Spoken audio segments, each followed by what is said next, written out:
Ini adalah poin-poin penting yang akan saya cover dalam trend analysis. Apa yang dimaksud dengan trend dalam analisa teknikal? Kategori trend, peak and flow analysis, batas bawah, batas atas, atau yang disebut support resistance. Kontribusi waktu dan banyaknya titik yang menyentuh support dan resistance.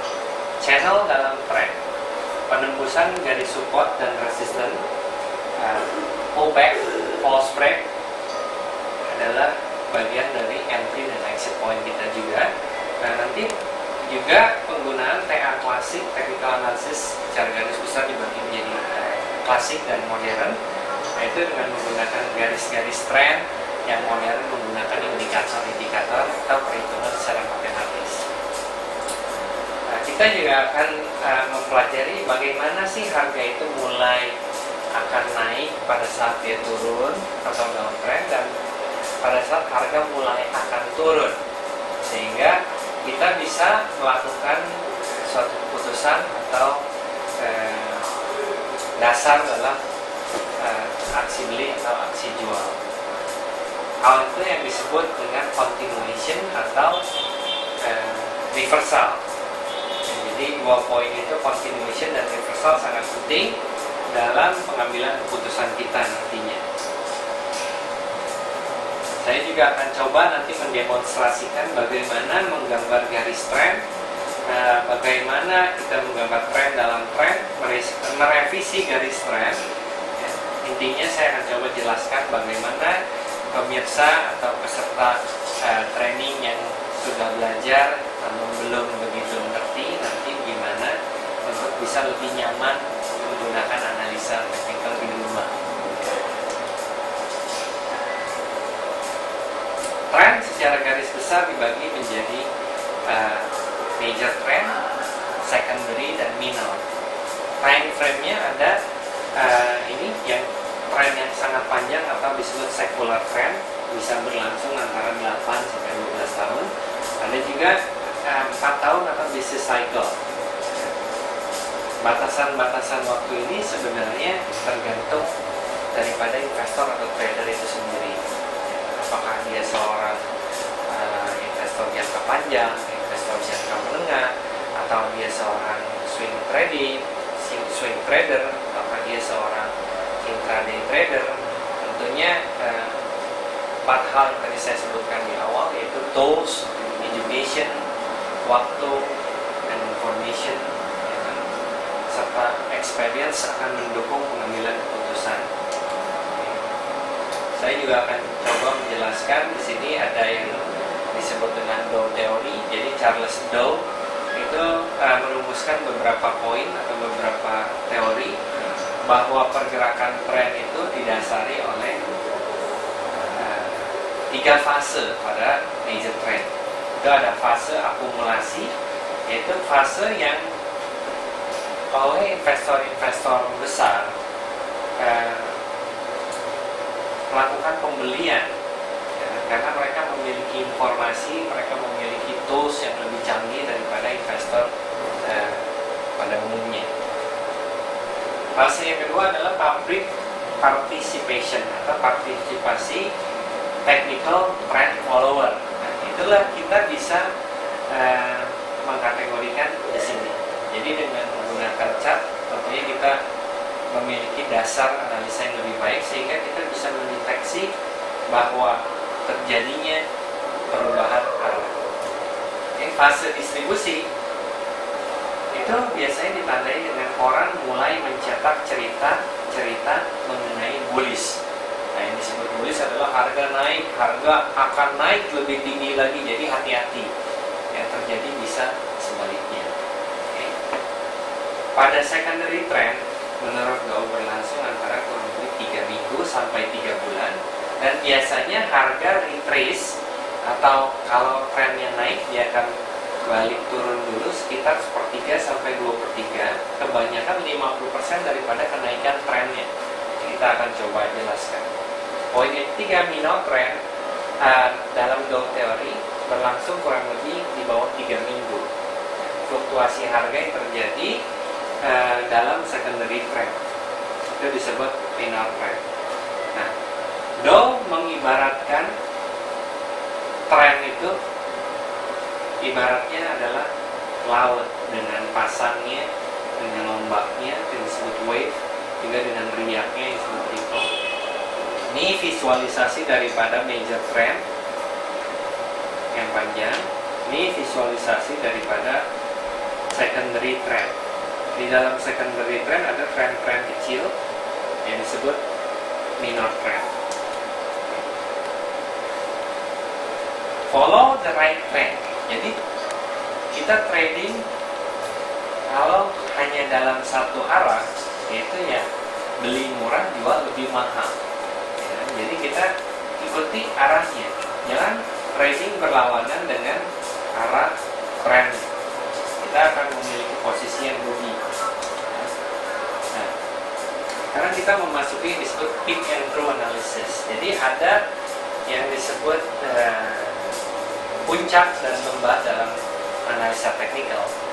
Ini digunakan untuk mendeteksi bahwa suatu harga bergerak naik dengan dua kondisi ini harus dipenuhi.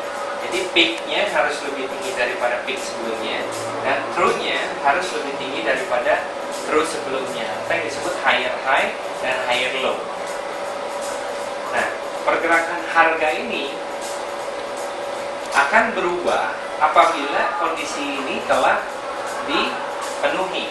Jadi seperti ini downtrend, kemudian peak-nya mulai ditembus di sini pertama, kedua, kemudian dia mulai membentuk satu peak yang lebih tinggi daripada peak sebelumnya, dan dia di sini membentuk through yang lebih tinggi daripada through sebelumnya, sehingga di sini ada terjadi suatu pembalikan arah atau reversal. Okay. Nah, di sini secara simpel dan sederhana saya gambarkan garis uptrend. Jadi garis uptrend ini digambarkan dengan menghubungkan titik yang disebut titik lembah dengan titik lembah yang lebih tinggi. Kemudian kita extend garis ini minimum 2 titik. Semakin banyak titik yang menyentuh, semakin kuat garis uptrend ini. Nah, jadi setelah garis uptrend ini dipatah di sini, arah mulai berubah. Yang tadinya uptrend mulai terjadi downtrend atau penurunan harga. Di sini juga saya coba menjelaskan apa yang dimaksud dengan garis channel. Garis channel adalah garis paralel daripada garis uptrend ini. Sehingga kalau kita copy dan kita paste garis ke titik tertinggi, kita mempunyai target harga. Nah, jadi kita bisa menggambar garis channel ini. Nanti saya akan coba mendemonstrasikan apa yang sudah saya jelaskan. Juga ada yang disebut support atau resistance. Support adalah batas bawah atau kecenderungan menjual, sedangkan resistance adalah batas atas atau kecenderungan tadi support adalah batas bawah atau kecenderungan membeli, ini harus direvisi, sedangkan resistance adalah batas atas atau kecenderungan menjual. Jadi kalau harga sudah bergerak berdasarkan historisnya mendekati garis resistance ini, hati-hati, bisa terjadi reversal atau harga bisa mulai turun. Ya, yang tadinya kita sudah untung, tapi karena kita mau lebih untung lagi, ya, tapi yang terjadi adalah kita buntung. Sehingga saya sering bilang kalau namanya untung, itu untung, namanya buntung ya rugi, walaupun sedikit. Tapi ya memang yang namanya resiko dalam berinvestasi kita harus ukur ya, sehingga kita tidak terlalu rugi besar atau kita tidak terlalu dirugikan, membuat kita kapok dalam berinvestasi. Okay? Ini ilustrasi support bisa menjadi resisten atau resisten bisa menjadi support. Jadi ketika harga berada di posisi atas di sini, garis merah ini adalah garis support. Tapi sebaliknya ketika garis support ini ditembus dan harga berada di bawah garis merah ini menjadi resisten. Di sini juga sebaliknya. Oke. Pullback atau entry dikenal sebagai istirahat sementara. Jadi kenaikan harga biasanya atau penurunan harga setelah penembusan garis tren ini, itu harga terkadang tidak langsung turun. Ini diindikasikan dengan dua candle ini. Jadi ada kesempatan 2 hari saya menggunakan daily candle, harga kembali dulu menyentuh garis, baru dilanjutkan dengan penurunan. Oke. Pullback juga bisa menjadi entry dan exit opportunity buat seorang trader atau seorang investor yang mempunyai posisi di market. Ada juga yang disebut false break atau yang disebut signal palsu. Jadi sesungguhnya ketika harga menembus level resisten, ini ada kemungkinan harga akan membentuk peak yang lebih tinggi seperti yang tadi sudah disebutkan. Ketika peak lebih tinggi daripada peak sebelumnya, yang terjadi adalah tren akan naik, ya kan, akan uptrend. Tapi yang bisa terjadi atau dalam teknikal ada istilah yang disebut false break tadi, tidak selalu harga setelah menembus resisten ini naik. Tapi kita bisa juga mendapatkan signal palsu tadi, ternyata harganya turun kembali. Begitu pula di sini ketika garis support ditembus, tapi harga kembali masuk ke atas garis tersebut dan melanjutkan kenaikannya, sehingga ini disebut sebagai false break. Nah, nanti coba pemirsa di rumah atau para peserta bisa mencoba melakukan latihan, ya, apa yang dimaksud dengan pick and throw.